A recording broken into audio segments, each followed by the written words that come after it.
1968 সালের 20শে ডিসেম্বর দুই স্কুল ছাত্র ডেভিড ফ্যারাডে এবং বেটি লু জনসন একটি ডেটে গিয়েছিল।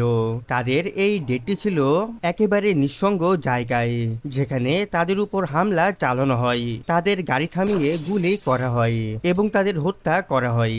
পরের দিন পুলিশের কাছে একটি ফোন আসে, যেখানে এক ব্যক্তি দাবি করে যে সে এই হত্যাকাণ্ড ঘটিয়েছে। তিনি বিস্তারিত জানায় এবং তারপর পুলিশ ঘটনাস্থলে পৌঁছালে খুনিকে ধরতে পারেননি।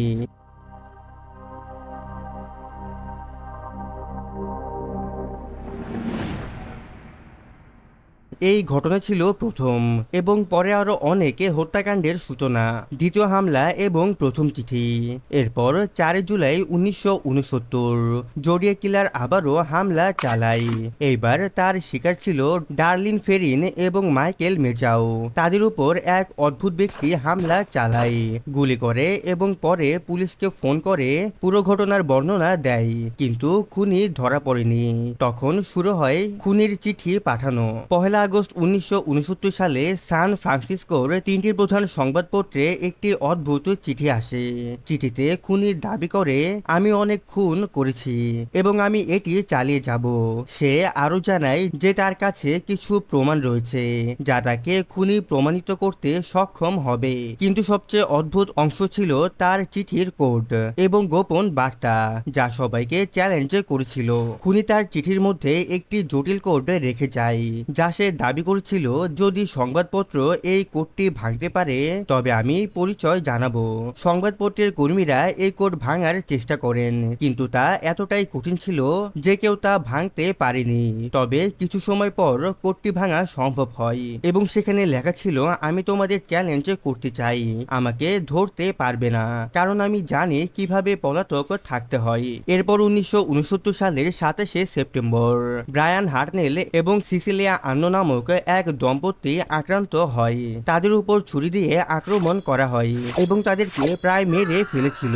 তবে ব্রায়ান জীবিত থেকে পুলিশের কাছে খুনির বর্ণনা দেয়। পুলিশ এই বর্ণনার ভিত্তিতে খুনির বিস্তারিত তথ্য সংগ্রহ করার চেষ্টা করে, তবে খুনি তার পরিচয় গোপন রাখে এবং কখনোই ধরা পড়েনি।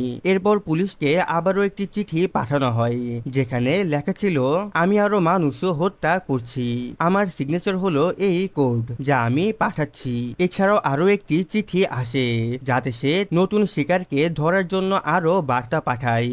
এই চিঠি শুধুমাত্র পুলিশ নয়, পুরো শহরকে চ্যালেঞ্জ করে। একেবারে সোজা ভাষায় খুনি পুলিশকে উপহাস করছিল এবং তাদেরকে নিজের খেলা দেখাচ্ছিল। খুনির অত্যন্ত দৃষ্টি এবং রসিকতা। এদিকে খুনি তার চিঠিতে আরো অদ্ভুত এবং রসিক বার্তা পাঠাতে থাকে।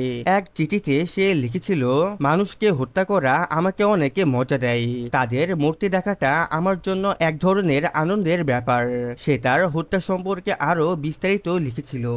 এমনকি সে বলেছিল, আমি আরো মানুষ হত্যা করতে চাই, কারণ তারা মৃত্যু হলে তাদের আত্মা আমার দাস হবে। খুনি তার চিঠিগুলোর মাধ্যমে শুধুমাত্র হত্যার দায় স্বীকার করছিল না, বরং পুলিশের কাজকেও উপহাস করছিল এবং তাদের চ্যালেঞ্জে জানাচ্ছিল। এই চিঠিগুলো পাঠানোর মাধ্যমে সে তার অপরাধের প্রতি এক ধরনের অহংকার দেখাচ্ছিল। পরবর্তী চিঠি এবং খুনের পরিকল্পনা। 1974 সালের দিকে খুনি আবারও একটি চিঠি পাঠায়। এতে লেখা ছিল, তুমি কিভাবে আমাকে ধরতে পারবে যখন আমি সবকিছুই জানি এবং তোমাদের কিছুই জানি না। সে সোজা বলতে চেয়েছিল পুলিশ তার মতো বুদ্ধিমান এবং চালাক খুনি ধরতে সক্ষম নয়।